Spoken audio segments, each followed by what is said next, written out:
मित्रों, आज हम प्रधान शिक्षक परीक्षा की तैयारी के अंतर्गत डीएलएड पाठ्यक्रम के यूनिट 3 के महत्वपूर्ण 50 प्रश्नों को लेकर के उपस्थित हुए हैं। तो आइए शुरू करते हैं आज का सेशन। हम आशा करते हैं कि यह वीडियो आप लोगों को अच्छी लग रही होगी।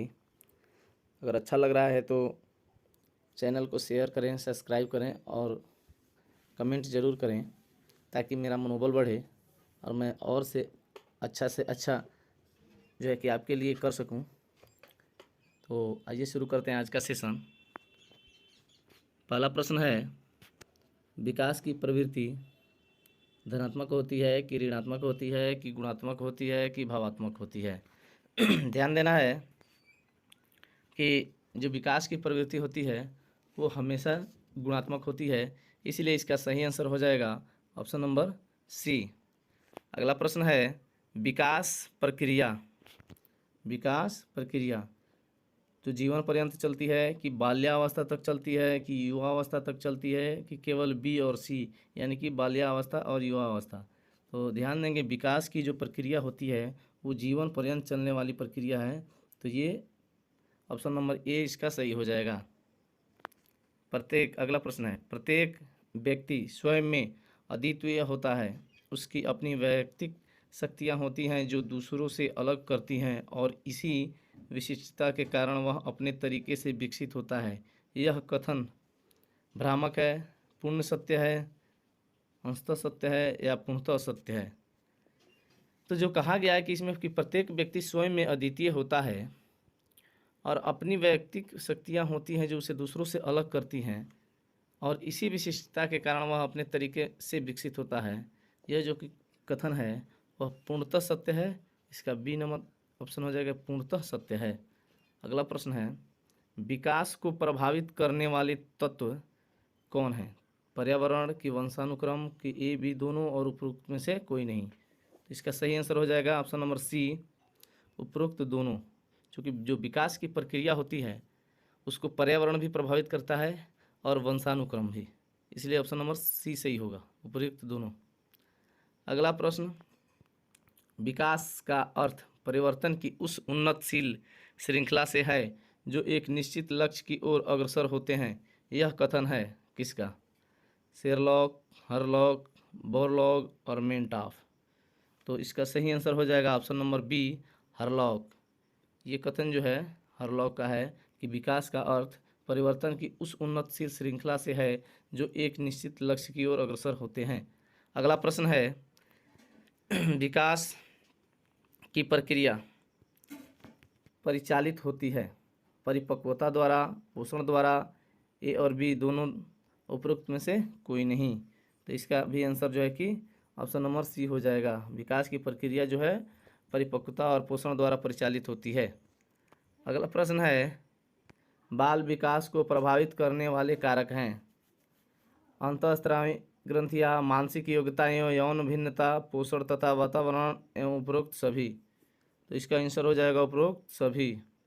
बाल विकास को प्रभावित करने वाले सभी कारक हैं अंतःस्रावी ग्रंथियाँ, मानसिक योग्यता एवं यौन भिन्नता, पोषण एवं वातावरण।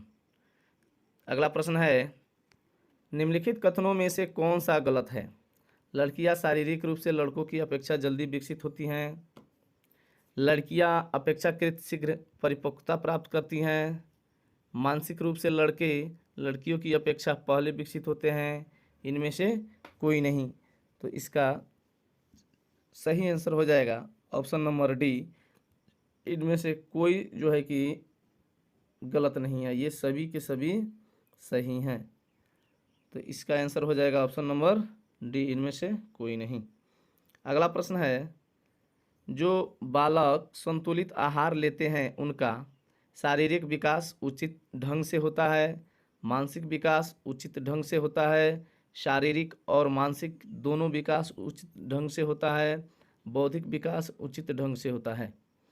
तो जो बालक संतुलित आहार लेते हैं उनका विकास जो है कि शारीरिक और मानसिक दोनों उचित ढंग से होता है, ऑप्शन नंबर सी सही हो जाएगा।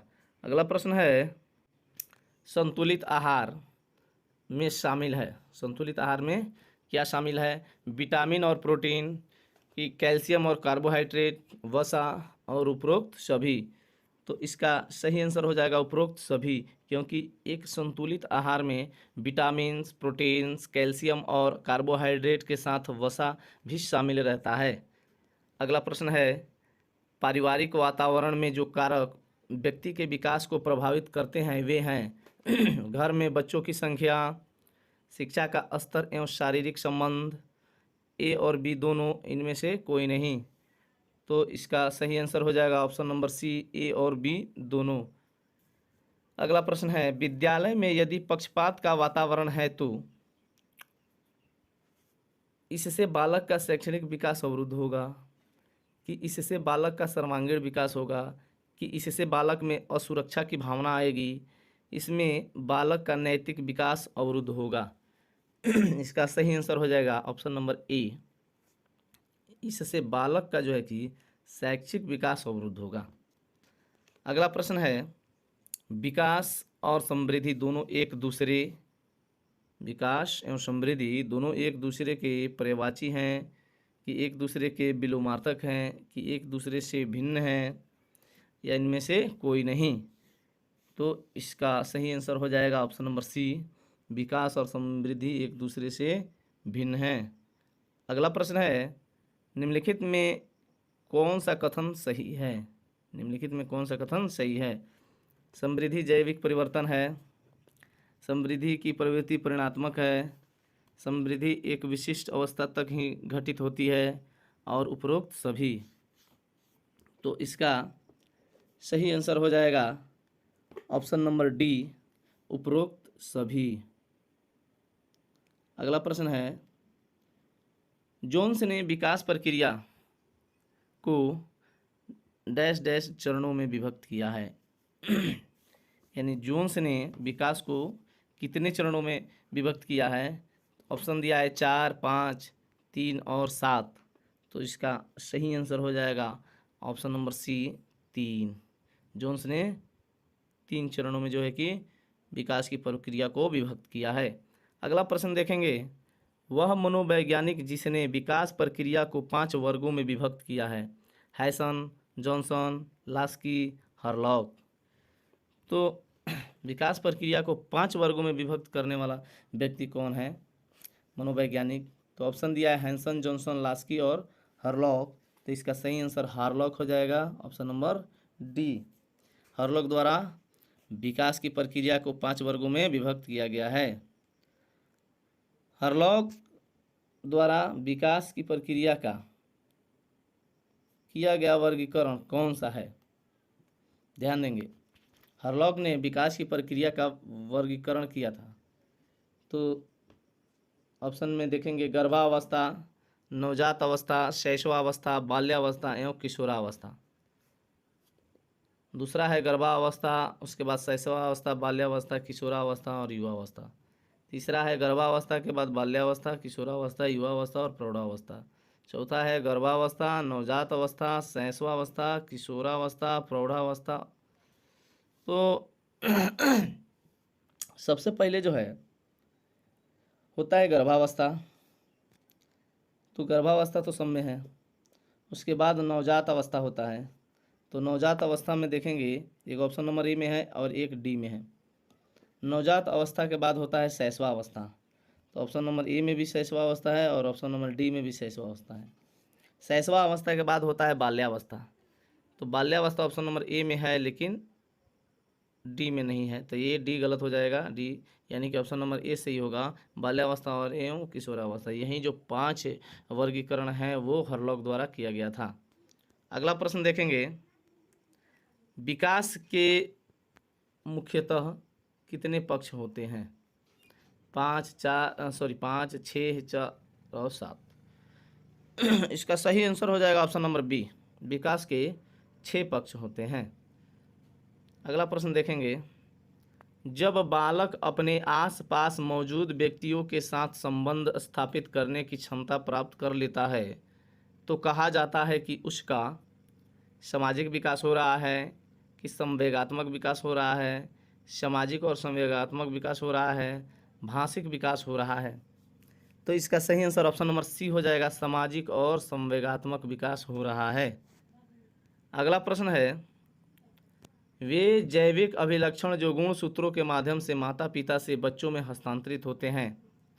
ऑप्शन है आनुवांशिकता के अंतर्गत आते हैं, संज्ञान के अंतर्गत आते हैं, समाकलित व्यक्तित्व के अंतर्गत आते हैं, अभिप्रेरणा के अंतर्गत आते हैं। तो इसका सही आंसर हो जाएगा ऑप्शन नंबर ए, आनुवांशिकता के अंतर्गत आते हैं वैसे लक्षण जो गुणसूत्रों के माध्यम से माता पिता से बच्चों में हस्तांतरित होते हैं। अगला प्रश्न है, आनुवांशिकता विकास प्रक्रिया का एक कारक है। कौन सा कारक है? बाह्य कारक, आंतरिक कारक, अनावश्यक कारक, गौण कारक। तो इसका सही आंसर हो जाएगा ऑप्शन नंबर बी, आंतरिक कारक है। आनुवांशिकता जो है विकास का आंतरिक कारक है। अगला प्रश्न देखेंगे, पोषण शारीरिक क्रियाकलाप, विश्राम आदि पर्यावरण के कौन से कारक हैं? भौतिक कारक, अभौतिक, आर्थिक और अनार्थिक। तो ध्यान देंगे इसका सही आंसर हो जाएगा ऑप्शन नंबर ए, जो पोषण है शारीरिक क्रियाकलाप, विश्राम आदि पर्यावरण के भौतिक कारक हैं। अगला प्रश्न है, बच्चों का संवेगात्मक विकास सकारात्मक हो इसके लिए आवश्यक है। शिक्षकों का व्यवहार आदेशात्मक हो, शिक्षकों का व्यवहार सहयोगात्मक हो, शिक्षकों का व्यवहार आदेशात्मक और उत्साहवर्धक हो, शिक्षकों का व्यवहार सहयोगात्मक और उत्साहवर्धक हो। तो जो बच्चों का संवेगात्मक विकास सकारात्मक हो इसके लिए जो आवश्यक है वो है शिक्षकों का व्यवहार सहयोगात्मक के साथ साथ उत्साहवर्धक हो। तो इसका सही आंसर हो जाएगा ऑप्शन नंबर डी, सहयोगात्मक और उत्साहवर्धक।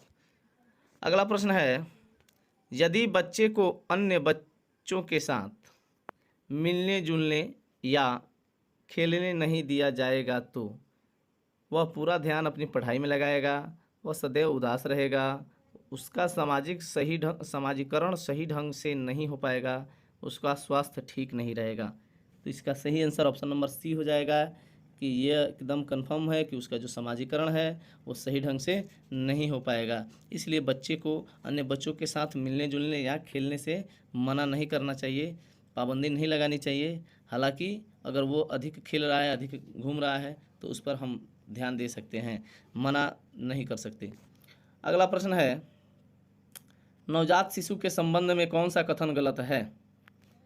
नवजात शिशु के संबंध में कौन सा कथन गलत है? एक नवजात शिशु जितना अधिक सोता है उतना ही अधिक हष्ट पुष्ट रहता है। जब उसे भूख लगती है तो वह रोकर हमारा ध्यान आकृष्ट करता है। उसमें अधिगम के लिए सहज क्षमता का अभाव रहता है। वह अपनी सुरक्षा के प्रति सजग रहता है।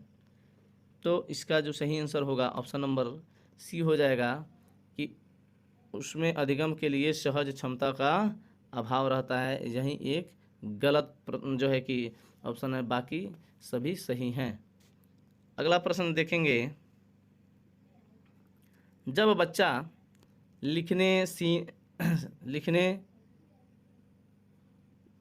सीने जैसे सरल और लघु पेशीय क्रियाकलाप करने के लिए हाथों और अंगुलियों के बीच तालमेल बिठाने लगता है तो इसका अभिप्राय है कि उसमें क्षमता विकसित हो गई है। तो उसमें कौन सी क्षमता विकसित हो गई है जिससे वह लिखने और किसी चीज़ को सीने का सरल और लघु पेशीय क्रियाकलाप अपने हाथों से उंगलियों के तालमेल से बिठाकर करने लगा है। तो इसका सही आंसर हो जाएगा ऑप्शन नंबर बी, परिग्रहिता। अगला प्रश्न देखेंगे, बाल विकास को पहले किस नाम से जाना जाता था? जो अभी बाल विकास है उसको पहले किस नाम से जाना जाता था? बाल वृद्धि, बाल मनोविज्ञान, बाल अभिप्रेरण और बाल संवेग। तो इसका सही आंसर हो जाएगा ऑप्शन नंबर डी, बाल संवेग। बाल विकास को पहले बाल संवेग के नाम से जाना जाता था। अगला प्रश्न है, बाल विकास के अंतर्गत बच्चों की मानसिक शक्ति, भाषा वृद्धि, स्मृति, भावनात्मक विकास, आदि का अध्ययन किया जाता है। यह कथन स्वयं में पूर्ण है कि स्वयं में अपूर्ण है, कि बाल विकास से सही ढंग से परिभाषित करता है, और ए सी दोनों। तो इसका सही आंसर हो जाएगा ऑप्शन नंबर बी, स्वयं में अपूर्ण है। ऑप्शन नंबर बी इसका सही हो जाएगा, स्वयं में अपूर्ण है। अगला प्रश्न देखेंगे, बालकों का सही दिशा निर्देश करने के लिए एक शिक्षक से अपेक्षित है कि वह बाल विकास पर आधारित परीक्षा में उत्तीर्ण हो, उसे बाल विकास का सैद्धांतिक ज्ञान हो, उसमें बालकों पर अंकुश रखने की क्षमता हो, और उपरोक्त सभी। तो इसका सही आंसर हो जाएगा option number B, option number B, उसे बाल विकास का सैद्धांतिक ज्ञान हो। अगला प्रश्न है, बाल विकास के ज्ञान के आधार पर शिक्षा का स्वरूप, शिक्षण पद्धति, पाठ्यक्रम आदि का निर्धारण करना चाहिए। क्या आप इस कथन से सहमत हैं? ऑप्शन दिया है, पूर्ण रूप से सहमत हूँ, पूर्ण रूप से असहमत हूँ, आंशिक रूप से सहमत हूँ, और इस संबंध में मेरी कोई स्पष्ट राय नहीं है। तो इसका सही आंसर हो जाएगा ऑप्शन नंबर ए, कि पूर्ण रूप से सहमत हूँ कि बाल विकास के ज्ञान के आधार पर शिक्षा का स्वरूप, शिक्षण पद्धति, पाठ्यक्रम आदि का निर्धारण करना चाहिए। अगला प्रश्न है, विकास के संबंध में कौन सा कथन अनुपयुक्त प्रतीत होता है? विकास निश्चित प्रतिमान का अनुसरण करता है, विकास के विभिन्न गुणों में सहसंबंध होता है, विकास की प्रत्येक अवस्था की अपनी विशेषता होती है, और उपरोक्त में से कोई नहीं। तो इसका सही आंसर हो जाएगा ऑप्शन नंबर डी, उपरोक्त में से कोई नहीं। अगला प्रश्न देखेंगे, अंग्रेजी भाषा का शब्द हेरिडेटी यानी वंशानुक्रम हेरिडेटॉस से निर्मित हुआ है। हेरिडिटॉस किस भाषा का शब्द है? तो जो हेरिडेटॉस है वो लैटिन भाषा का शब्द है। ऑप्शन नंबर ए सही हो जाएगा, लैटिन भाषा। अगला प्रश्न है, दो पीढ़ियों को जोड़ने वाली श्रृंखला को हम वंशानुक्रमण कहते हैं। यह कथन है जॉनसन का, पीटरसन का, बेकन का और हरलॉक का। तो इसमें सही आंसर हो जाएगा ऑप्शन नंबर सी, बेकन का। जो दो पीढ़ियों को जोड़ने वाला श्रृंखला को हम वंशानुक्रमण कहते हैं, यह कथन जो है बेकन का है। ऑप्शन नंबर सी हो जाएगा, बेकन। अगला प्रश्न है, जीन्स हैं तो जीन्स क्या है? गुणसूत्र में पाए जाने वाले छोटे छोटे रासायनिक अणु, कि श्वेत रक्त कण में पाए जाने वाले छोटे छोटे रासायनिक अणु, कि हीमोग्लोबिन में पाए जाने वाले छोटे छोटे रासायनिक अणु, कि अंडाणु में पाए जाने वाले छोटे छोटे रासायनिक अणु। तो जो जीन्स है वो गुणसूत्र में पाए जाने वाले छोटे छोटे रासायनिक अणु हैं। अगला प्रश्न है, निम्नलिखित में से कौन सा कथन असत्य है? ध्यान देंगे कि कौन सा कथन असत्य है, ना कि सत्य। स्त्री में XX प्रकार के गुणसूत्र पाए जाते हैं, पुरुष में XY प्रकार के गुणसूत्र पाए जाते हैं, पुरुष में YY प्रकार के गुणसूत्र पाए जाते हैं। स्त्री पुरुष के गुणसूत्रों के सम्मिलित होने से ही संतानोत्पत्ति होती है। तो ये स्त्री में जो है कि XX गुण होते हैं, ये सही है। पुरुष में XY गुणसूत्र होते हैं, ये सही है। और स्त्री पुरुष के गुणसूत्रों के सम्मिलित होने से ही संतान की उत्पत्ति होती है, ये भी सही है।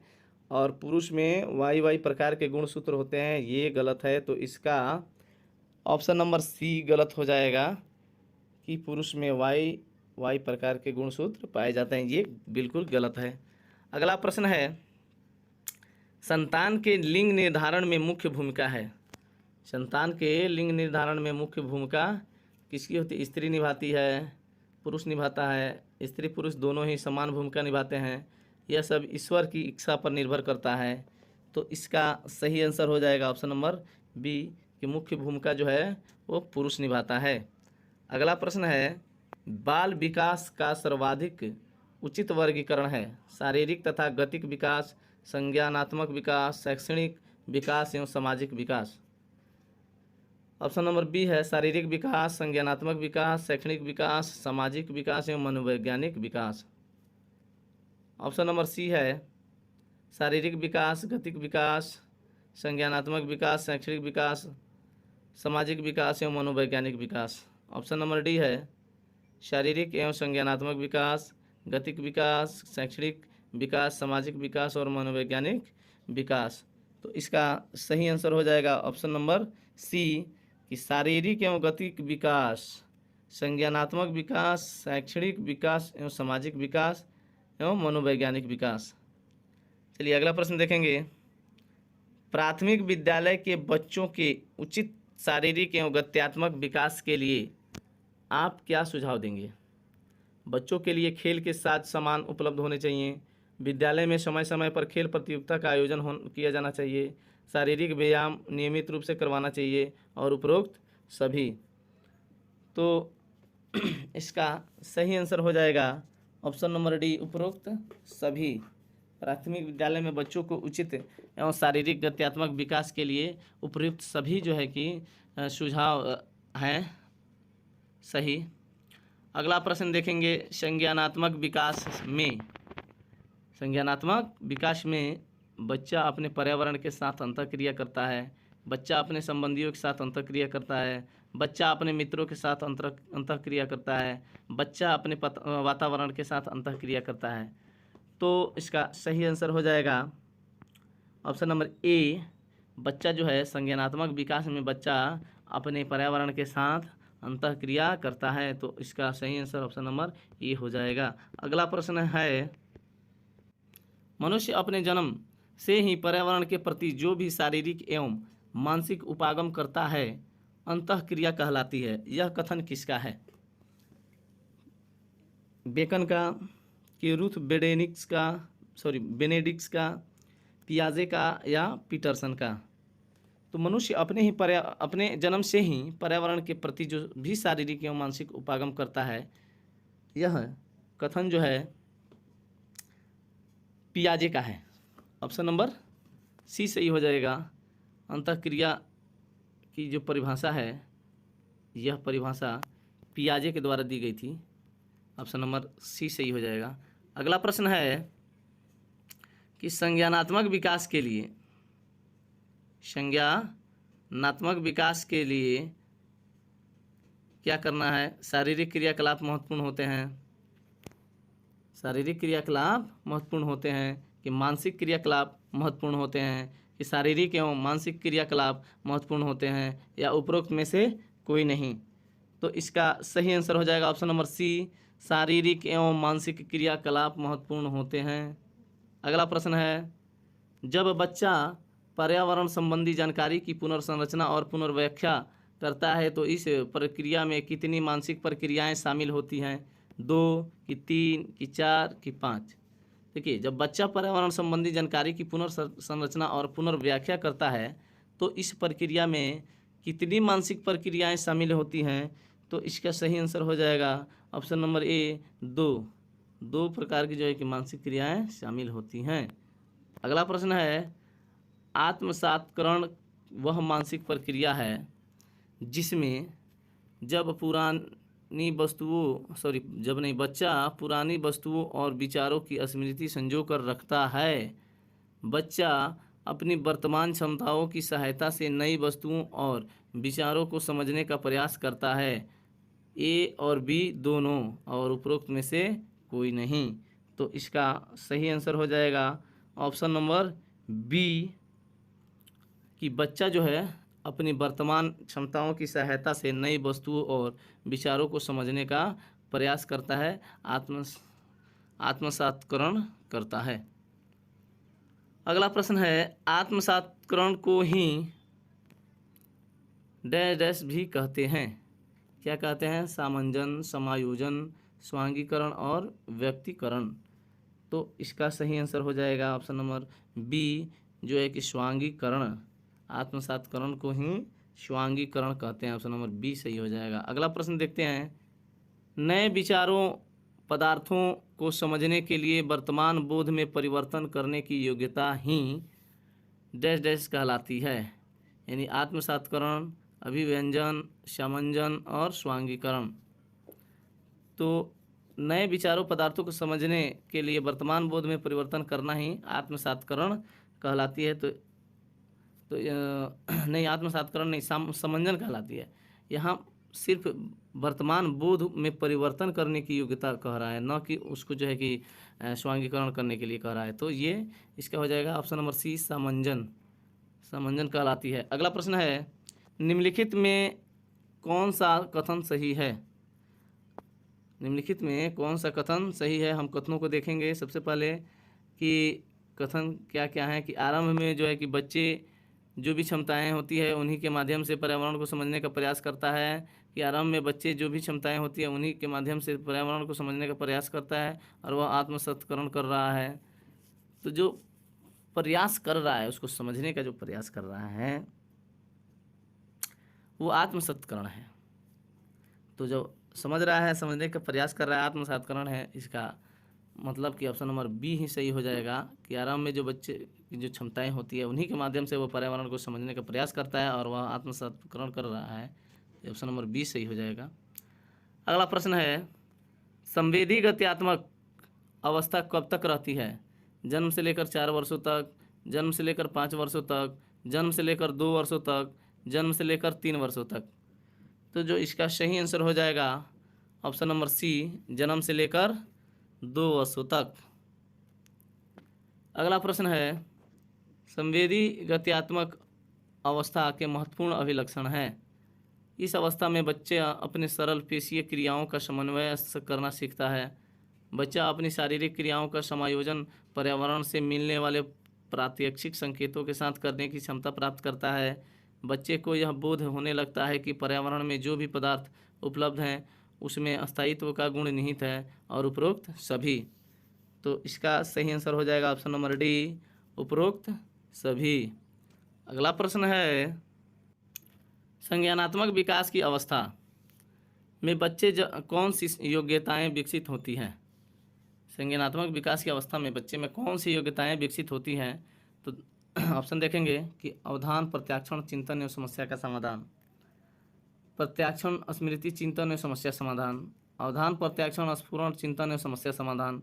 अवधान, प्रत्याक्षण, स्मृति, चिंतन एवं समस्या समाधान। तो इसका सही आंसर हो जाएगा ऑप्शन नंबर डी, अवधान, प्रत्याक्षण, स्मृति, चिंतन एवं समस्या समाधान। इस वीडियो का अंतिम प्रश्न देखेंगे कि पूर्व संक्रियात्मक बच्चा अपने आसपास के वातावरण और वास्तविकता के संबंध में अपने प्रत्याक्षण के आधार पर ही सोचता है। यह कथन है सत्य है कि भ्रामक है कि असत्य है या अनिश्चित है? तो इसका सही आंसर हो जाएगा ऑप्शन नंबर ए, ये जो है सत्य है।